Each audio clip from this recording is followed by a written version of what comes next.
पहले हम प्रयत्न भी ज्यादा करते थे, मेहनत भी ज्यादा करते थे, हठ योग करते थे, हजारों वर्षों तक तप करते थे, शरीर को भी बहुत कष्ट देते थे, और फिर भी निर्धन के निर्धन रह जाते थे, क्योंकि कौड़ियों से धनी नहीं बन सकते। और हीरे मोती जवाहर ये थोड़े ही बहुत होते हैं, धनी बना देते हैं।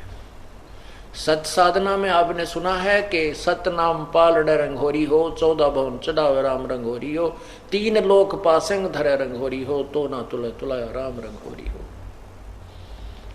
बताओ, एक श्वास का सिमरण जो यथार्थ विधिवत मर्यादावत पूर्ण संत से लेकर एक ही श्वास का सिमरण इतना कीमती है, तो पुण्यात्माओं आप सारे दिन रात में 1500 तो लेते ही होगे, तो आप कितने धनी बनते जा रहे हो। आपके मोक्ष में कोई बाधा नहीं है, पार होने में कोई बाधा नहीं है। बाधा है आपकी जीभ चठोरी या ज्ञान की कमजोरी। कोई गुट्टी नहीं छोड़ेगा, कोई दारू पीना नहीं छोड़ेगा, और कोई मर्यादा के अंदर नहीं रहेगा, तो ये तुम्हें रख देगी यहीं पर। अन्यथा मोक्ष होने में अब कोई बाधा नहीं है। परमात्मा पूर्ण ब्रह्म सारी सृष्टि के रचनहार कबीर परमेश्वर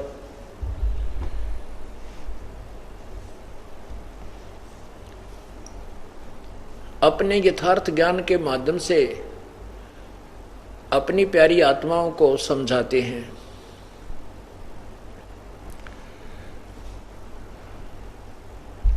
एक धर्मदास नाम के बहुत बड़े सेठ थे, बनिए थे।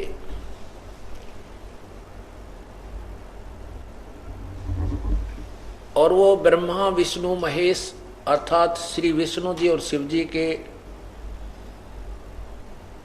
बहुत ही कट्टर पुजारी थे।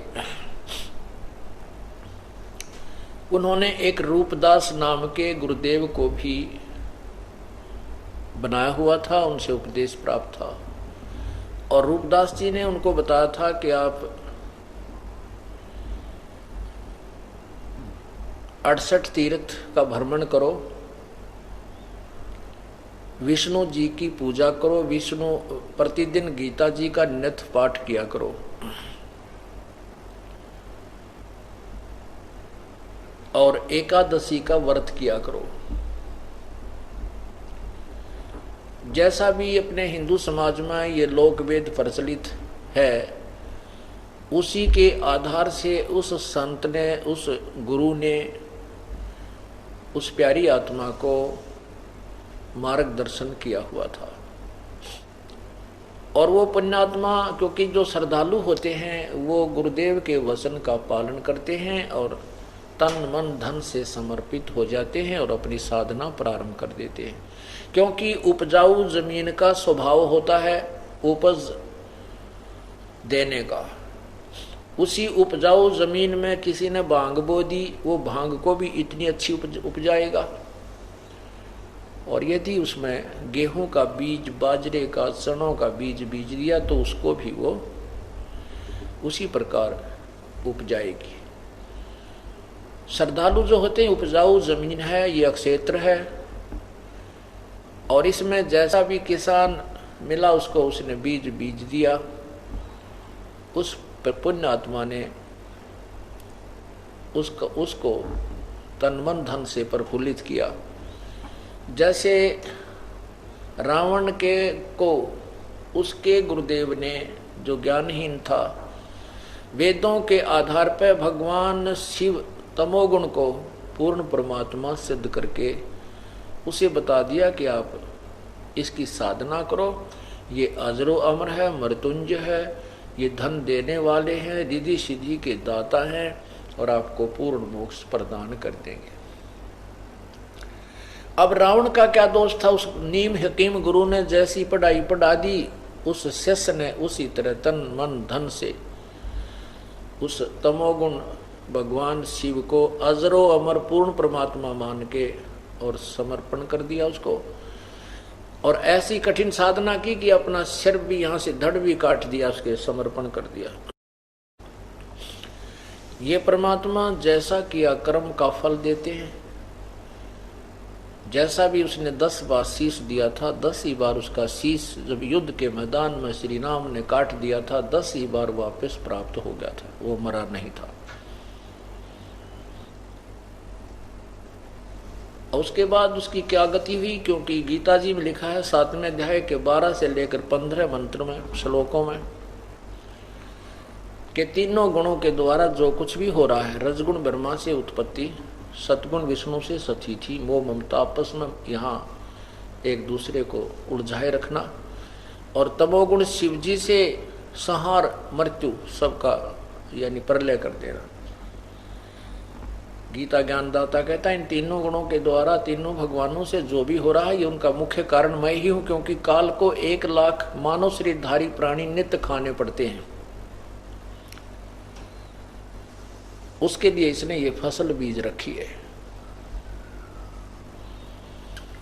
हम सोचते हैं ये हमारा अपना परिवार है, लेकिन ये तो काल का आहार है।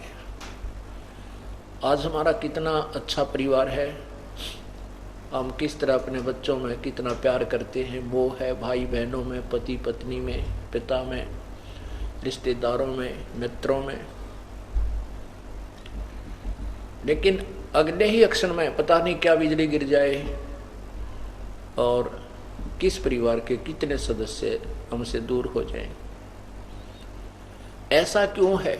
हमारी बुद्धि वहां नहीं जाती, क्योंकि हमें ये ज्ञान अभी तक मिला ही नहीं था, और हमने यही मान लिया था मरना और जीना तो यहाँ का विधान है ही, ये तो सभी मरेंगे, श्री कृष्ण मरे, श्री राम मरे, रावण मरे, सभी चले गए, हम भी चले जाएंगे, कोई बात नहीं। लेकिन नहीं, हम क्यों मरते हैं और मरने से फिर डरते क्यों हैं? इसलिए डरते हैं क्योंकि हम ऐसे स्थान से आए थे जहां हम कभी मरते नहीं थे, इसलिए हमें ये मरना, अपनों से दूर होना अच्छा नहीं लगता। इसलिए उस कमी की पूर्ति, इसका अभाव सतलोक में जाकर ही पूर्ण होगा।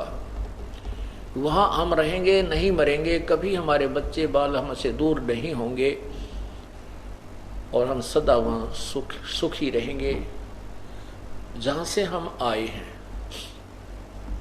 तो ये काल भगवान अपने स्वार्थवश हमें यहां उत्पन्न करता है और मारता है।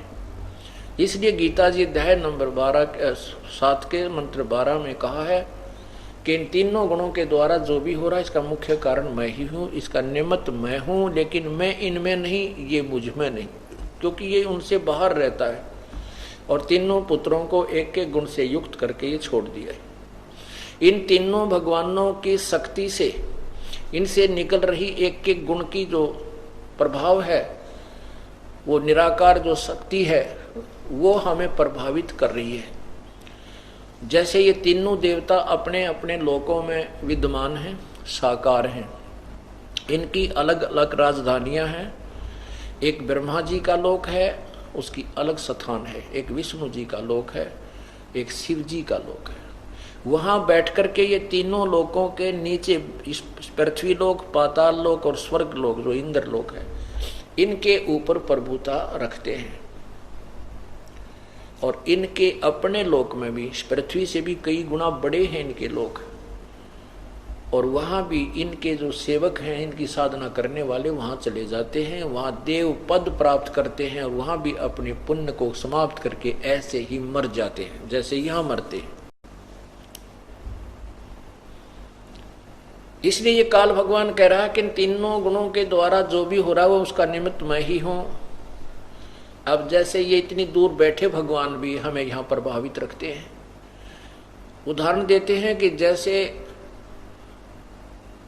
रसोई के अंदर भोजनालय में छौंक लगता है मिर्चों का, और वो छौंक जो साकार वस्तु है वो रसोई के अंदर है, उसके अंदर से निकल रहा वो गुण, वो अन्य पूरे मकान के अन्य कक्षों में जाकर के भी प्रभावित करता है, और वहां बैठे व्यक्तियों को छींकें आने लग जाती हैं। उनके बस की बात नहीं कि वो छींकों को रोक सकें। ऐसे ही तीनों भगवान रजगुण ब्रह्मा के अंदर जीव की उत्पत्ति कराने का गुण है, जिसके प्रभाव से प्रत्येक प्राणी सेक्स करता है, संतान उत्पत्ति करता है। ये जीव के बस की बात नहीं। और सतीथि जैसे भगवान विष्णु का, जैसे भगवान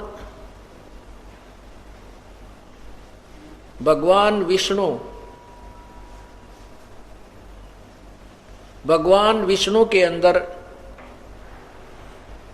सतोगुण है।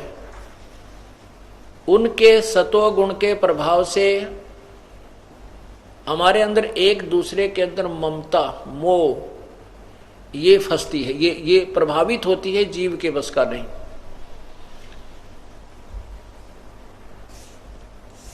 एक दूसरे ममता, जैसे पुत्रों में मोह, पुत्री में ममता, तो हमारे अंदर एक दूसरे ममता, जैसे संपत्ति में मोह, अपने राज्य में मोह, ये जो ममता हमारी है, जैसे मरते समय इंसान की ममता रह जाती है किसी पुत्र में, पुत्री में, परपोत्र में, परपोत्री में, वो वहीं पर पुनर्जन्म प्राप्त कर लेता है। ये काल का जाल है, जहां आशा ता बासा होई, मन कर्म वचन सुमरियो सोई।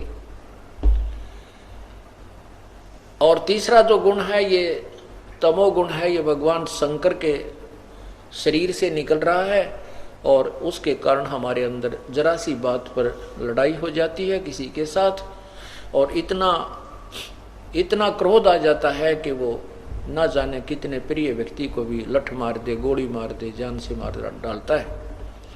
तो ये सारे उत्पात इन तीनों गुणों से ही हो रहे हैं। इसलिए काल भगवान कह रहा है कि इन तीनों गुणों के द्वारा जो कुछ भी हो रहा है वो उसका निमित्त मुख्य कारण मैं ही हूं, क्योंकि उसने ही सारी व्यवस्था करके इनको छोड़ रखा है। और फिर कहा कि इन त्रिगुणमयी माया के द्वारा जिनका ज्ञान हरा जा चुका है, कि जो व्यक्ति साधना करते हैं, जैसे ऋषि जन थे, उन्होंने साधनाएं की, समाधि लगाई, हठ योग किया, उन्होंने समाधि में भगवान, ये काल भगवान ने अपना रूप बनाया विष्णु का। तो जिसने विष्णु रूप में भगवान को देख लिया समाधि दशा में, उसने विष्णु जी का डंडोरा पीट दिया कि यही विष्णु, ये भगवान है, ये गुप्त रहते हैं, ये बताता नहीं है। इस प्रकार उन ऋषियों ने हम सभी को इन ब्रह्मा विष्णु महेश के ऊपर आश्रित कर दिया, क्योंकि वो उस काल भगवान को नहीं समझ सके। उसने प्रतिज्ञा की है कि मैं कभी किसी के समक्ष अपने यथार्थ रूप में नहीं आऊंगा। गीता जी अध्याय नंबर 7 के श्लोक 24 में कहा है कि मुझ अव्यक्त को, ये बुद्धिहीन सामने खड़ा ये मानव समाज मुझे श्री कृष्ण मान रहा है, मैं श्री कृष्ण नहीं हूं, क्योंकि मैं कभी किसी के सामने व्यक्तिगत रूप से नहीं आता, मैं अपने यथार्थ रूप से प्रकट नहीं होता।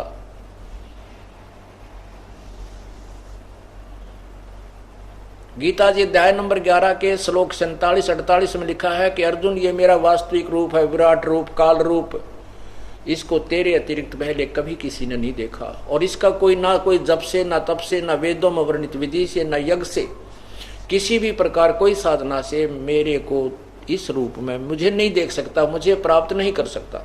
इसलिए इसने अपनी प्रतिज्ञा को रखने के लिए ये कभी विष्णु रूप में, किसी को ब्रह्मा रूप में, किसी को शिव रूप में दर्शन देता है। इस कारण से ब्रह्मा विष्णु महेश को इन ऋषियों ने, जिन्होंने समाधि में जिस रूप में भी काल ने दर्शन दिए, उसी को भगवान मान लिया। किसी को दुर्गा के रूप में दुर्गा ने दर्शन दे दिए समाधि दशा में, शेर पर बैठकर ऐसे, तो उसने दुर्गा को ही परमात्मा मान लिया। इस प्रकार हम सभी को इस काल भगवान ने भ्रमित कर रखा है। बोलो सतगुरुदेव की जय हो।